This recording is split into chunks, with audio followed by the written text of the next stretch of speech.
Assalamualaikum warahmatullahi wabarakatuh. Sun Puhun Sampurasun. Bertemu lagi dengan saya Abah Bara di channel Abah Bara. Semoga sahabat Nusantara semuanya selalu dalam lindungan Tuhan Yang Maha Esa, dalam lindungan Allah, sehat selalu, amin buat semuanya. Jadi malam ini pemirsa, Abah akan bercerita satu cerita tentang zaman dulu ya, tapi ada maknanya yang bisa kita ambil. Jadi kita langsung saja. Jadi zaman dahulu kala itu ada orang yang kaya banget, sangat kaya. Satu kota tuh dia paling kaya, saking kayanya kalau orang-orang kita bilang tuh di Indonesia atau di Sunda tuh ya, mau banyak 7 turunan. Kalau dia 2 kali lipat, 14 turunan dia nggak bakalan habis. Saking kayanya, tanahnya banyak, peternakannya banyak, perkebunan anggur, perkebunan segala, dia kaya banget. Nah, bisa hingga suatu ketika si kaya jatuh sakit dan dia paham bahwa mungkin dia tidak akan lama lagi ya hidupnya. Nah, setelah dia kumpulkan semua sanak saudara, anak-anaknya, saudaranya semua, dia berkata, jika kelak nanti saya meninggal, ya, buatkan makam yang besar. Satu. Yang kedua, cari orang yang mau menemani saya di dalam makam itu selama 40 hari. Kagetlah semua keluarganya, kagetlah para sanak saudaranya.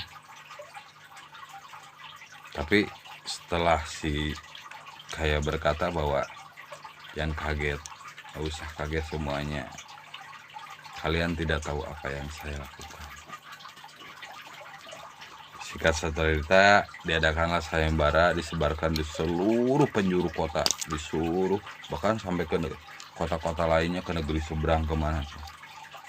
Setelah disebarkan beberapa lama, hingga si kaya hampir meninggal ya, mungkin sekarat kalau dibilangnya, dia masih belum ada yang mau.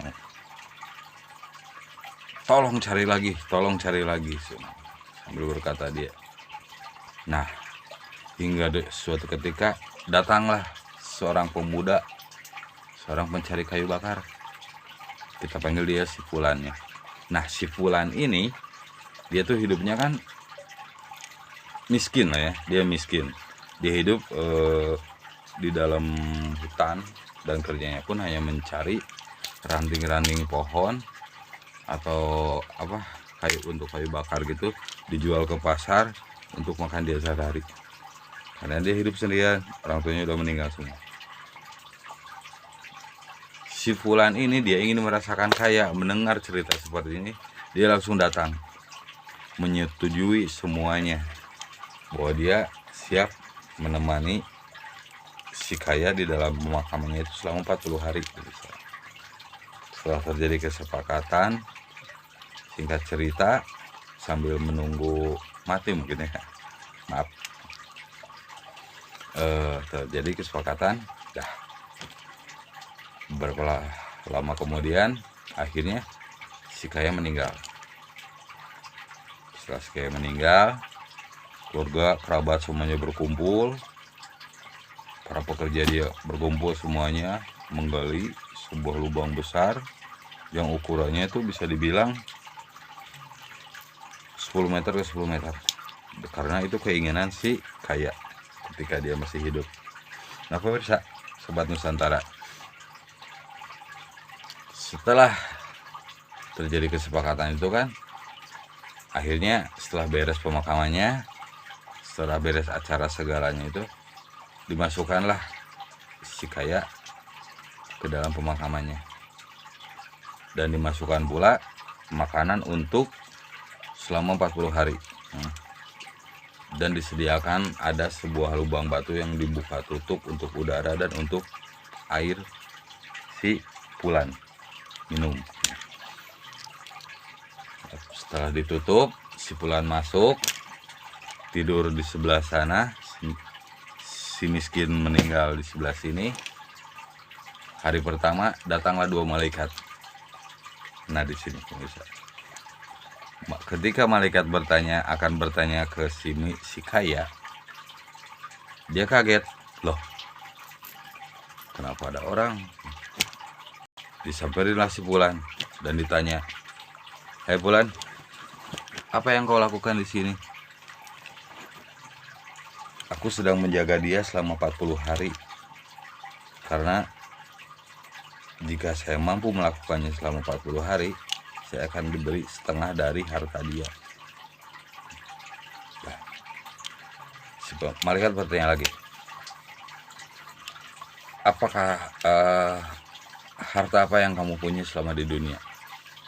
Si Fulan menjawab, "Hanya kampak ini yang saya punya seumur hidup saya, dan saya tidak pernah merasakan kesenangan dunia.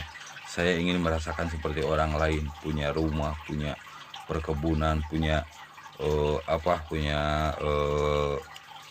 ya semacam kayak kambing, sapi, kayak gitulah semuanya. Binatang-binatang peliharaan dia pengen merasakan hal seperti itu. Dia pengen punya istri yang cantik, yang pokoknya dengan uang bisa membeli segalanya." Itu pikiran dia ya, itu pikiran dia. Setelah itu malaikat pergi. Besoknya datang lagi, masih tetap bertanya ke si Fulan, "Hei Fulan, harta apa yang kamu punya?" Si Fulan menjawab, "Ini yang saya punya. Saya hanya punya kampak ini." "Dari mana kamu mendapatkan kampak itu?" "Ini pemberian dari almarhum kedua orang tua saya." "Dari hasil apa kampak itu dibeli?" "Saya tidak tahu. Hanya orang tua saya yang tahu." Pergilah malaikat. Setiap hari datang bertanya seperti itu, jawaban seperti itu. Besoknya datang lagi, bertanya seperti itu, pergi. Datang lagi. Selama 40 hari ditanya seperti itu. Si Fulan. Hingga akhirnya hari berlalu, terus berlalu. Hari terakhir 39. "Hei Fulan, besok ente mau keluar. 40 hari udah habis masanya. Saya tanya sekali lagi, itu kampak dari mana dan hasil dari apa dibelinya itu?" Kampak itu hanya sebuah kampak. "Ini pemberian dari kedua orang tua saya. Saya tidak tahu dibeli dari apa. Hanya sebuah kampak." Buat Nusantara.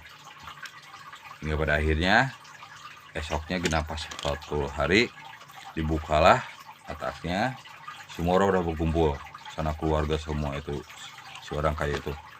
Sambil harta yang mau dikasihin ke si Fulan itu udah disediain pakai peti semua. Ya kurang lebih ada 20 petian lah itu, harta semua. Ketika keluar mereka nyambut semuanya, si Fulan malah berlari. Dia takut. Bukannya dia bahagia, dia malah takut, lari lagi ke rumahnya, ke hutan. Kaget semua orang juga, kenapa? Harusnya kan menerima ini, kenapa itu kan jadi pertanyaan. Nah, hingga harinya sepakat beberapa orang-orang di sekitar, terus dari pihak keluarga berbondong-bondong mereka ke sana semua mengejar si Fulan ke rumahnya. Si Fulan sembunyi di dalam rumahnya, tidak mau keluar. Orang-orang berpikir mungkin dia takut melihat apa, dia takut apa yang terjadi dalam itu, yang dilakukan hanya si Fulan yang tahu. Nah, ketika telah dibujuk tadi mana, karena itulah menjadi hak si Fulan. Nah, keluarlah si Fulan, ditanya, "Ya Fulan, kenapa kau malah lari? Ambillah, itu milikmu, itu hartamu, itulah menjadi hartamu." Si Fulan berteriak dengan lantang, "Tidak, saya tidak mau menerimanya, sepeser pun saya tidak mau menerimanya." "Kenapa? Apa yang terjadi? Coba ceritakan." "Saya tidak akan menceritakannya, tapi saya tidak akan mengambil 1 sen pun harta itu. Jika nanti saya mengambil semua harta itu, akan menjadi pertanyaan yang sangat berat. Saya dipakai untuk apa? Saya akan lupa daratan, saya akan lupa dalam segalanya karena harta itu. Jangankan harta sebanyak itu, satu kampak ini pun ini menjadi pertanyaan yang sangat besar, dan setiap hari selalu ditanya dengan pertanyaan yang sama. Dari mana kampak itu? Dari mana kampak itu? Dari mana kampak itu? Hingga akhirnya Sumpulnya memutuskan, siapa yang mau silakan bagikan. Pergilah semuanya.